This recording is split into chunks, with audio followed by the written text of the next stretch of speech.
আজ এক রুমাল চোরের গল্প শোনাব। এই অনুগল্পটি লিখেছেন শ্রাবন্তী বোস। ক্লাসে বসতে গিয়ে অনিল দেখে একটা রুমাল পরে। কোনো মেয়েরই হবে, কিন্তু কার? একটু আগে এই রুমে অন্য ক্লাস হয়েছে, হয়তো রুমালটি সেই ক্লাসের কারোর। এমন সময় হুড়মুড়িয়ে ঢোকে অনিলের ক্লাসের বাকিরা, আর সেও রুমালটা মুহূর্তে পকেটে চালান করে দেয়। মনীষকে সে জিজ্ঞেস করে, আমাদের ক্লাসের আগে এই রুমে কিসের ক্লাস ছিল জানিস? ইউনিভার্সিটির নোটিশ বোর্ডেই তো দেওয়া আছে, ব্যাপারটা কি? মুচকি হেসে মনীষ বলে, না, এমনি।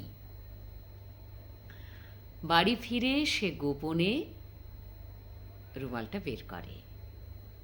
কোথায় যেন সে শুনেছিল, রুমাল যে ফেলে যায় তার ভালোবাসাও নাকি রুমালের মতো হারিয়ে যায়। সেই অদেখা মেয়েটির জন্য মন খারাপ করতে থাকে অনিলের। রুমালটা না ফেলে পুরনো ট্রাঙ্কে রেখে দেয় অনিল। রাতে পড়াশুনোর ফাঁকে ট্রাঙ্ক খুলে রুমালটা ভালো করে দেখে। বাসন্তী রঙের ছাপা, আর কি সুন্দর গন্ধ। অনিল ভাবে মেয়েটি বেশ শৌখিন, তাই এমন সুন্দর পারফিউম লাগিয়েছে। কিন্তু এ গন্ধ অনিলের সমস্ত ইন্দ্রিয় আচ্ছন্ন করে দেয়। ট্রাঙ্ক বন্ধ করে দেয় অনিল। তারপর নদী দিয়ে অনেক জল গড়িয়েছে। সেই রুমালের কথা সে বেমালুম ভুলে গিয়েছিল।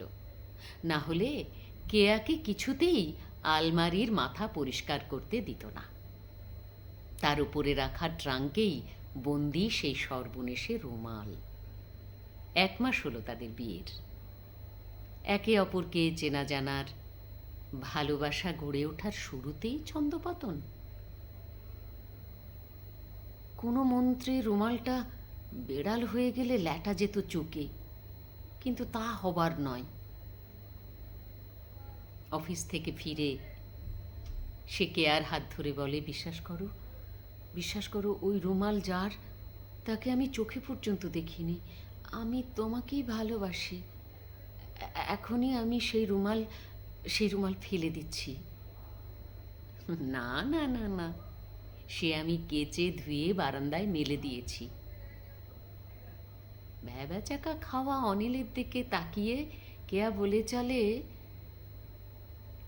এক ইউনিভার্সিটির হয়েও নাকি আমরা একে অপরকে চিনতাম না। সেদিন খুব সর্দি নিয়ে ক্লাসে গিয়েছিলাম।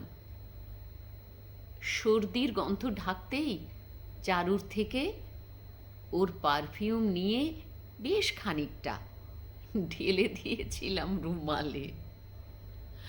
রং আর ছাপাখানা নষ্ট হলেও রুমালের কোণে শুকনো সর্দি হয়ে যাওয়া সর্দির দাগটা।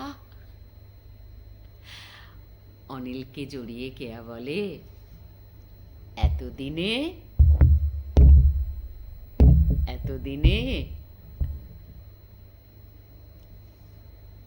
রুমাল চোরের সন্ধান পেলাম।